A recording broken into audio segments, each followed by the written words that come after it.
السلام عليكم ورحمة الله وبركاته، ازيكم عاملين ايه؟ يا رب ان شاء الله تكونوا بخير وتكونوا في احسن حال دايما يا رب. النهارده عامله معاكم الجاتو شاتو. طبعا الطريقة بتاعته احنا عارفينها سهلة وبسيطة جدا. وما شاء الله طعمه حلو وهيعجب اولادك وهيفرحوا بيه.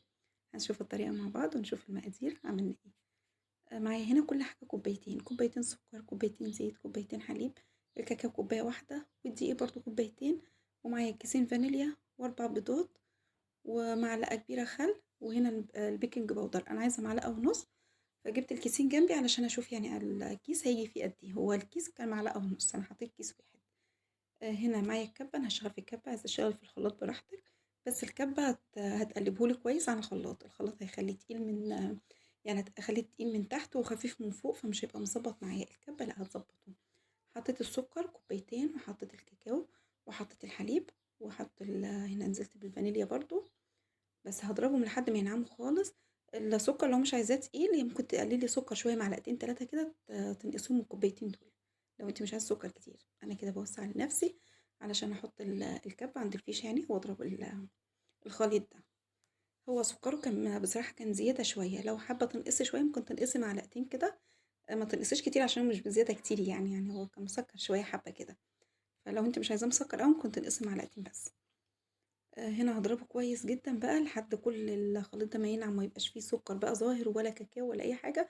أنا هنا بانزّل الكاكاو اللي لازق على الكبة بالspatula كده لحد كله كده ما يتضرب معايا كويس. الكبة طبعًا عشان بس ما تقولوش بقى أنتم بتفرموا فيها اللحمة وكده. أنا طبعًا باكون غاسلاها كويس وطبعًا مَيّة سخنة على طول. والسكينة بتاعة الكبة بافتحها من تحت كده، في زي غطا كده في قلب السكينة باشيله وانضفه علشان ما يبقاش فيه بواقي أكل ويعمل ريحة وحشة. فدايمًا باكون منضفاها، وبعدين الخلاطات أو الكبة أو الحاجات دي لو البلاستيك بتاعها نضيف ما بتشيلش ريحة وما بتلقطش. فطبعًا دي ما فيهاش أي ريحة، فعشان كده ممكن أعمل فيها حلويات وممكن أعمل فيها الحوادق، باشتغل فيها كله هي أصلًا ما بتلقطش أي ريحة. معايا بعد السكر بقى ما داب خالص والكاكاو وكده، معايا كوبايتين الزيت بانزل بيهم بقى سرسوب شوية بشوية. طبعًا لإن الكوباية دي كانت مش هينفع أنزل بيها سرسوب، تنزل مرة واحدة، فبانزل بقى شوية قليلين بشوية قليلين، وأوقّف يعني طول ما أنا باضرب كده ومشغّلة الخلاط شغال معايا أو الكبة، بانزّل شوية من الكوباية لحد آخر ربع كوباية بقى كده هو بينزل معاك سرسوب، يعني آخر شوية في الكوباية كده بينزل سرسوب.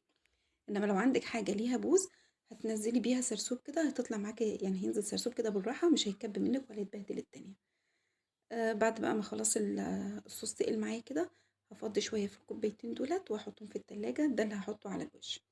أنا خدت كوبايتين عشان إحنا بنحب صوص الشوكولاتة تقيل شوية كتير، أنا باحب الحاجات اللي فيها شوكولاتة كتير جدًا. فأخدت كوبايتين، لو أنتِ عايزة شوكولاتة قليلة هتاخدي كوباية ونُص، بس هي بصراحة كوبايتين أنا عن نفسي كانت عاجباني كده، عشان باحب الشوكولاتة كتير. دول حطيتهم في التلاجة بقى وهاشتغل في بقية المقادير. معايا هنا دقيق حطيت عليه معلقة ونُص بيكنج باودر، الدقيق كانوا كوبايتين حطيت لهم معلقة ونُص بيكنج باودر، وهاقول لِك مقاس الصينية وإحنا برضه في قلب الفيديو. معايا بقى بقية الخليط اللي خدته بقى نُصّه حطيته في التلاجة، بقية الخليط نزلت عليه ب4 بيضات، كده نزّلتهم كلّهم أهوّة ومعلقة الخل. وهاضربهم برضه كويس تاني. يبقى أنا كنت حاطة بقى طبعًا اللبن وكل حاجة في البداية، وهنا حطيت بس البيض والخل. بعد برضه ما ضربتهم كويس هانزل بيهم بقى على الدقيق وأقلّب، يعني أفضل بقى أقلّب كده شوية لحد ما ياخدوا الخليط بتاعي كلّه. هو كده هيحتاج معايا حوالي معلقتين 3 كده حليب. لو أنتِ طبعًا ركنتِ بس كوباية ونُص بس من الصوص اللي إحنا عملناه، ما كانش هيحتاج معاكِ حليب تاني، إنما عشان أنا خدت كوبايتين فاحتاج معايا شوية حليب، لإن هُم كوبايتين الدقيق كانوا محتاجين هي الكمية دي. بس باقلّب بقى كده شوية بشوية لحد بقى ما أشوف القوام بتاعه. والحليب بقى طبعًا أنتِ بتزوّدي كده طبعًا ما بتشوفي محتاج معاكِ والّا لأ. ما احتاجش معاكِ طبعًا مش هتحطّي، لو احتاج هتحطّي معلقة بمعلقة كده، ما تحطّيش مرّة واحدة، عشان ما تطرّاش معاكِ أوي لحد القوام المناسب اللي إحنا عايزينه. خلاص كده هنقلّب بقى أهو لحد الدقيق كلّه ده ما يختفي. هي طبعًا جميلة جدًا، بس حلاوتها بقى إنِّك تاكليها بعد ما تحطّيها في التلاجة ترتاح في التلاجة كده شوية. الفرن بقى بالنسبة للفرن أنا باكون مشغّلاه قبلها ب5 دقايق بس. اللي هو الفرن الغاز هتشغّليه قبلها ب5 دقايق، الفرن اللي هو بتاع الخبيز اللي أنا باشتغل فيه لو شغّلتيه قبلها ب5 دقايق بيسخن جامد جدًا. فطبعًا أنا كنت مشغّلاه فعلًا من بدري سِخن، فسِبت الباب الفرن مفتوح لحد ما اتهوّى شوية ويهدي معايا شوية علشان الكيكة ما تحمرش بس وتفضل نيّة من جوّه، كإنها اتسلقت كده لسه نيّة من جوّه ومش هتطلع معاكِ حلوة خالص. هنا معايا الحليب بقى بانزل بيه شوية بشوية كده لحد بقى ما أشوف القوام اللي أنا عايزاه، بس وخلاص هافضّيه بقى في الصينية، تكون الصينية دهناها زيت ورشة دقيق، أحمرها كده بشوية دقيق، وهانزل بقى بالخليط. الصينية دي مقاس كام؟ هي كانت 35 في 25. بس أنتِ حابة تعملي بقى في أكبر من كده، بصراحة تبقى رقيقة، هي كده كان السمك بتاعها كويس. عايزة تعملي أصغر من كده هتكون تخينة شوية، زي ما بتحبي هتشتغلي، بس لو رققتها أكتر من كده مش هتبقى حلوة. الصاج اللي أنا حطيت فيه الكيكة كان رقيق، فحطيت تحتيه صاج تاني علشان ما يتحرقش معايا. الفرن شايفين مشغلاه الشعلة من تحت، مخليها وسط خالص، والشعل اللي على الجنب طفيتها، لأن البوتاجاز كان سخن جدا. سبت بقى الفرن مفتوح قبل ما أحط صينية الكيكة.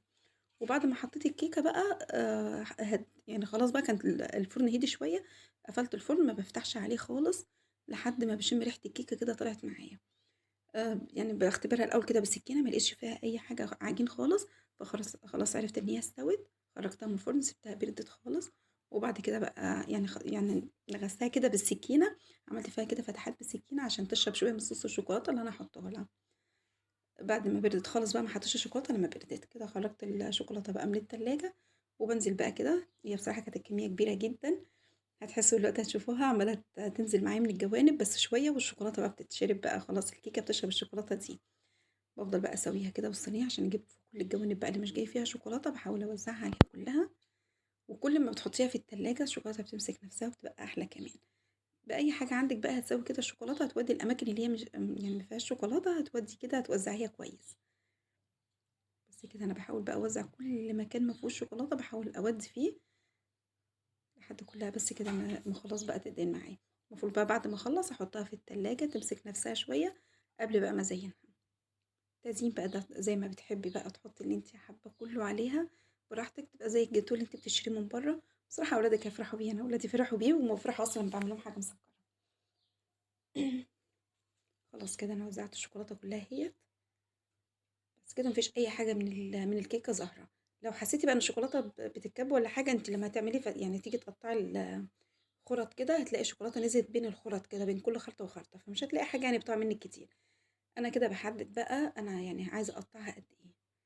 أنتِ بقى بتحددي لو عندِك مسطرة ممكن تجيبي مسطرة بقى كده وتقيسي يعني أنتِ عايزة الطول قد إيه والعرض قد إيه، أو ممكن تقيسي الصينية كلّها وتقسّميها. تقسّميها مثلًا على 6، يبقى أنا كده كل خرطة المفروض هتبقى كام سنتي، كده تضبّطيها زي ما أنتِ ما حابة بقى كده. أنا كده باخدها كده بالطول، أنا خدتها بالشكل بصراحة، ما جبتش مسطرة ولا حاجة. كده خرّطتها أهيّة بالشكل اللي أنتِ حابة بقى، عايزة تقطّعيها كبيرة، عايزة تقطّعيها صغيّرة براحتك. هنا كنت مشترية بسكوت كان عندي بقى، كنت جايباه يعني من فترة، باحب أجيب حاجات الحلويات عشان أي ما ولادي يطلبوا حاجة زي كده، تبقى في حاجات عندي جاهزة.